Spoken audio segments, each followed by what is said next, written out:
नमस्कार, मैं रवीश कुमार। क्या सही में इलेक्टोरल बॉन्ड से बीजेपी को चंदा कम मिला है? विपक्षी दलों को कहीं ज्यादा चंदा मिला है? वीडियो का स्टार्टिंग देख करके और थंबनेल देख करके आपको समझ में आ गया होगा कि हम किस मुद्दे पे बात करने वाले हैं। तो रवीश कुमार अपने आप को न्यूट्रल पत्रकार मानते हैं, शायद होंगे भी, लेकिन इस वीडियो में हम उन्हीं के वीडियो के ऊपर कुछ बात करने वाले हैं और कुछ फैक्ट भी रखने वाले हैं। जो फैक्ट रवीश कुमार ने रखे हैं, मैं उस फैक्ट को थोड़ा और डीप में आपको समझाने का ट्राई करने वाला हूं और आप उनके तथ्य सुनिएगा और फिर जो मैं बताऊंगा आपको वो तथ्य सुनिएगा। फिर आप कंक्लूजन पे निकलिएगा कि आपको क्या लगता है, आपको सही क्या लग रहा है। आप अपना तर्क खुद बनाइएगा, क्यों बायस्ड होकर के आप सोचिएगा या फिर आप मेरे बात को या फिर उनके बात को लेकर के आप फॉलोअर बनिएगा। उससे अच्छा है कि हम दोनों का बात सुने और फिर उसके बाद हमारा अपना कंक्लूजन हो। जैसा कि रवीश कुमार अपने वीडियो में बताते हैं कि इलेक्टोरल बॉन्ड में बहुत ज़्यादा घपला हुआ है। हालांकि ये उनका इस मुद्दे पे दूसरा वीडियो है, इससे पहले भी वो एक वीडियो बना चुके हैं। तो आइए इस वीडियो का शुरुआत करते हैं। जो तर्क सुप्रीम कोर्ट में नहीं चला, तमाम खोजी रिपोर्ट में ध्वस्त हो गया, उन तर्कों को व्हाट्सएप यूनिवर्सिटी के नाले में बहाया जा रहा है। तो ये लोग व्हाट्सएप यूनिवर्सिटी जब बोलते हैं, इसका मतलब होता है कि ये उस बात को खंडित करना चाहते हैं, उस बात को एकदम से झूठा साबित करना चाहते हैं जो बातें व्हाट्सएप पे मैसेजेस के द्वारा किसी के पास जा रहे हैं। तो सबसे पहले रवीश कुमार जी, आप ये बताइए कि अगर जो बात सही है, लाइक कि 15 अगस्त 1947 को हमारा देश आज़ाद हुआ था, तो इसका क्या मतलब बनता है कि अगर भारत का कोई प्रधानमंत्री दूसरा आ जाता है तो क्या वो भारत के आज़ादी का दिन चेंज कर देगा? क्या डेट वो चेंज करके बोलेगा? जो फैक्ट रहेगा, फैक्ट तो वही बोलेगा, चाहे वो कोई भी व्यक्ति हो। जो भी फैक्ट होगा, अगर वो व्हाट्सएप यूनिवर्सिटी में घूम रहा हो या अमित शाह कह रहे हों या नरेंद्र मोदी कह रहे हों या राहुल गांधी कह रहे हों, जो बात तथ्यात्मक रूप से सही है वो तो वही बात कहेंगे। और व्हाट्सएप पे अगर कोई मैसेज डाल के इसको फैला रहा है तो इसमें गलत क्या है? अगर व्हाट्सएप पे सही बातें चल रही हैं, अगर अमित शाह ने भी वही बात कहा है, तो इसमें गलत क्या है? जहां मिडिल क्लास के अंकिल सीवेज ट्रीटमेंट प्लांट बनकर इस गंदे पानी को साफ कर रहे हैं, गंगा जल में बदल रहे हैं। और दूसरी बात, ये वीडियो में ये भी कहे हैं कि मिडिल क्लास के जो अंकिल टाइप लोग हैं वो इसको सीवेज प्लांट की तरह साफ सुथरा और गंगा जल की तरह पवित्र करना चाहते हैं। तो आप एक बात बताइए रवीश जी, अगर इलेक्टोरल बॉन्ड गलत है, चलो हम मान लेते हैं कि इलेक्टोरल बॉन्ड गलत है, तो क्या वो वाला तरीका सही था जब पार्टी डायरेक्ट चंदा लेती थी, जिसमें किसी भी डोनर का, मतलब चंदा जो देता था उसका नाम तक पता नहीं चलता था? क्या वो तरीका सही था? तो आप मुझे एक बात बताइए कि जब से ये इलेक्टोरल बॉन्ड का कंसेप्ट आया है, उससे पहले चंदा लेने का क्या तरीका होता था और क्या प्रोसीजर था? तो उस समय लोग कैश में चंदा देते थे। अब कैश में चंदा देते थे, किस पार्टी को कितना चंदा मिला, अगर वो गलत तरीके से बताता है कि हमें इतना मिला है, अगर सपोज कीजिए कि कांग्रेस को 10,000 चंदा मिला और वो कहता है कि 1,000 मिला, बाकी के 9,000 उसके पॉकेट में। अगर बीजेपी को 20,000 चंदा मिलता है और वो पार्टी कहती है कि हमको 2,000 चंदा मिला, बाकी के 18,000 उसके पैकेट में, तो आप उस समय और वैसे वाले कंसेप्ट से जो डायरेक्ट पैसे मिलते थे किसी भी पार्टी को, उसमें आप कैसे प्रूफ करते कि इसको कितना चंदा मिला है? क्योंकि जो पार्टी कहती वही मानना पड़ता।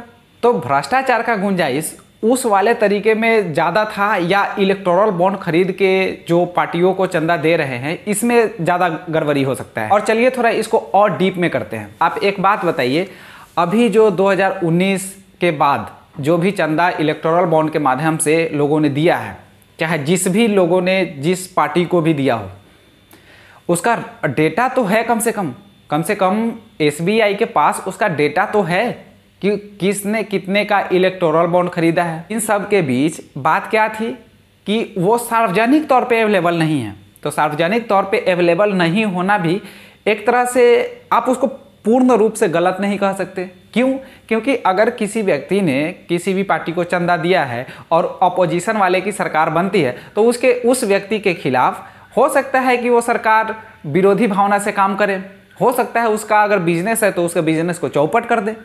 ये तो होता है ना, आप मानते हैं कि नहीं? अगर हम न्यूट्रल होकर बात करें तो आप बताइए कि अगर किसी राज्य में कांग्रेस की सरकार है, ठीक, और किसी व्यक्ति ने कांग्रेस को चंदा दिया है अच्छा खासा, किसी भी व्यक्ति ने उस पार्टी को अच्छा खासा चंदा दिया है, हम एक एग्जाम्पल लेके चलते हैं कि कांग्रेस को अच्छा खासा पैसा दिया है, और क्या होता है कि कांग्रेस उस राज्य में चुनाव हार जाती है, वहाँ बनती है बीजेपी की सरकार, ठीक है, हम बिल्कुल न्यूट्रल होकर बात कर रहे हैं।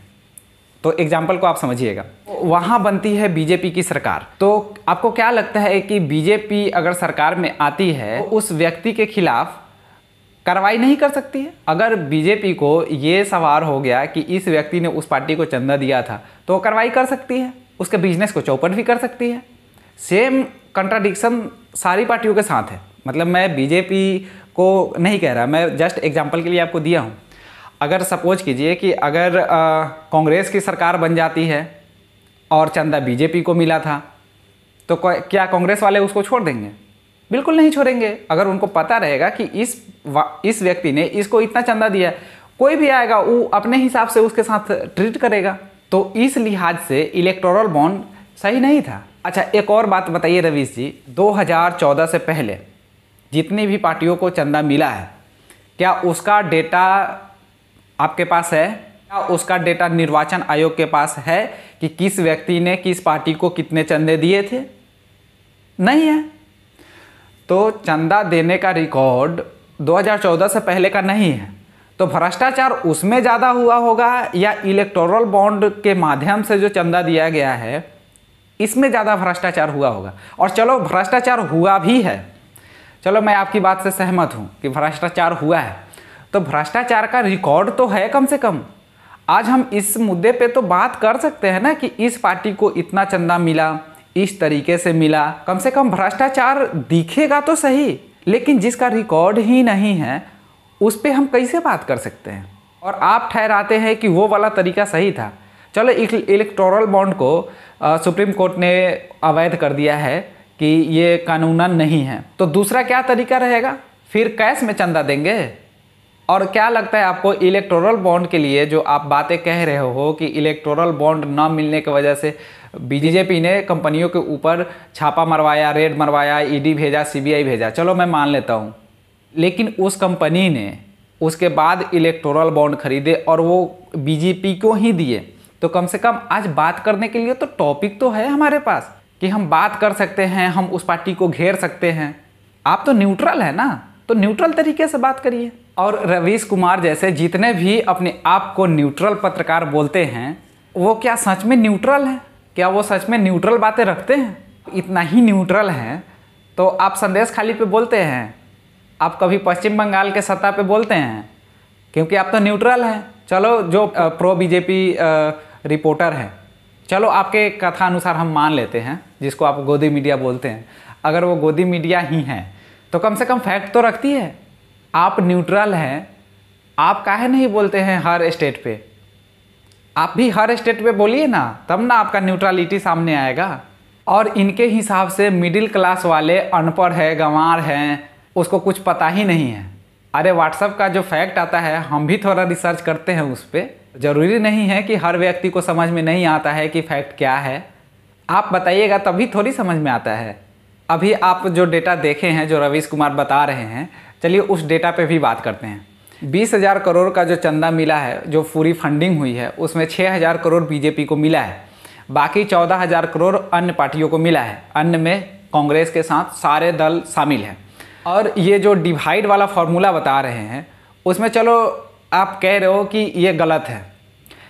मैं आपसे एक बात पूछता हूँ कि एक पार्टी है जिसको हर जगह जीत मिल रही है और हर जगह लोग उसको जान रहे हैं, सबसे बड़ी पार्टी है, तो चंदा किसको सबसे ज़्यादा मिलना चाहिए? एक पार्टी है जो सिर्फ एक जिला में काम कर रही है, जिसको एक जिला के बाहर कोई नहीं जान रहा है, एक स्टेट के बाहर कोई नहीं जान रहा है, और एक पार्टी है जिसको भारत के सारे स्टेट में लोग जान रहे हैं। सबसे ज़्यादा चंदा किसको मिलेगा? अभी बीजेपी की सरकार है और हर जगह हर स्टेट में लगभग मेजोरिटी में है, मतलब बहुत सारे स्टेट में बीजेपी की ही सरकार है। तो चंदा सबसे ज़्यादा किसको मिलना चाहिए? वो अलग बात है कि आप किसी को भी दे सकते हैं, लेकिन एक जो रियलिटी है और जो फैक्ट है उसके हिसाब से अगर आप सोच कर देखें तो जो सबसे बड़ी पार्टी है उसको चंदा ऑफकोर्स ज़्यादा मिलेंगे। उसके फॉलोअर इतने ज़्यादा हैं, उसको मानने वाले इतने ज़्यादा हैं, इसमें कुछ गड़बड़ है? अगर सपोज कीजिए कि यही चंदा कांग्रेस को सबसे ज़्यादा मिलता तो क्या आप इसी तरीके से बात कर रहे होते? और कांग्रेस जो दिन प्रतिदिन घटते जा रही है, उसको चंदा कैसे मिलेगा? चंदा तो लोगों के ऊपर होता है ना कि लोग किसको देना चाहते हैं। आज आप नहीं मानते हैं कि मोदी की लोकप्रियता है, इसलिए आपको लगता है कि इसको चंदा नहीं मिलना चाहिए, लेकिन आप उस सच्चाई से कैसे भाग सकते हैं? मोदी को मानने वाले, मोदी के फॉलोअर इतने ज़्यादा हैं कि चंदा ऑफ कोर्स बीजेपी को ज़्यादा जाएगा, तो इससे दिक्कत वाली बात होनी नहीं चाहिए। अच्छा रवि जी, जब आप इस फैक्ट को इस तरह से तोड़ मरोड़ करिए रहे हैं, तो हम लोग से ही पूछ लेते हैं, आप जो भी वीडियो देख रहे हैं आप खुद बताइए। एक पार्टी है टीएमसी, जो सिर्फ बंगाल में है, उसका वर्चस्व सिर्फ बंगाल में है, बंगाल के बाहर उसे कोई नहीं जानता, और उसको मिलते हैं 1600 करोड़ की फंडिंग। अब स्टेट वाइज भी अगर आप आंकड़ा देखते हैं, ठीक है, बीजेपी की सरकार है उत्तर प्रदेश में, बीजेपी की सरकार है हरियाणा में, बीजेपी की सरकार है गुजरात में, मुंबई में, हर जगह पे बीजेपी की सरकार है। और ये वैसे राज्य की मैं बात कर रहा हूँ जो जीडीपी में अच्छे खासे हैं, ऐसा नहीं है कि वो बंगाल से बहुत कम है, नहीं, महाराष्ट्र तो सबसे अव्वल दर्जे पे है। फिर भी वहाँ बीजेपी की सरकार होते हुए भी इतने चंदा उसको नहीं मिलती है, ये खुद सोचने वाली बात है। मतलब एक पार्टी, हम स्टेट वाइज अगर कैलकुलेशन करें, कंट्री वाइज कैलकुलेशन इसलिए नहीं कर रहे हैं क्योंकि कंट्री वाइज जो पार्टी है, कंट्री सेंट्रिक जो भी पार्टी है, वो इतना मजबूत नहीं है। तो आइए स्टेट वाइज हम कैलकुलेशन करते हैं। पश्चिम बंगाल में टीएमसी को 1600 करोड़ की फंडिंग मिलती है, और अन्य राज्यों का क्या हाल है? अब एक छोटी सी क्षेत्रीय पार्टी को 1600 करोड़ का चंदा मिलता है, बात इस पे होनी चाहिए। अगर आप स्टेट वाइज कैलकुलेशन निकालते हो तो क्यों नहीं निकालना चाहिए भाई? अब जो पार्टी स्टेट तक सीमित है उसको 1600 करोड़ चंदा, और जो नेशनल पार्टी है उसको 6000 करोड़ चंदा। मतलब 16 से अगर हम मल्टीप्लाई करते हैं 4 में, तो भी वो 6000 करोड़ के समथिंग आ जाता है।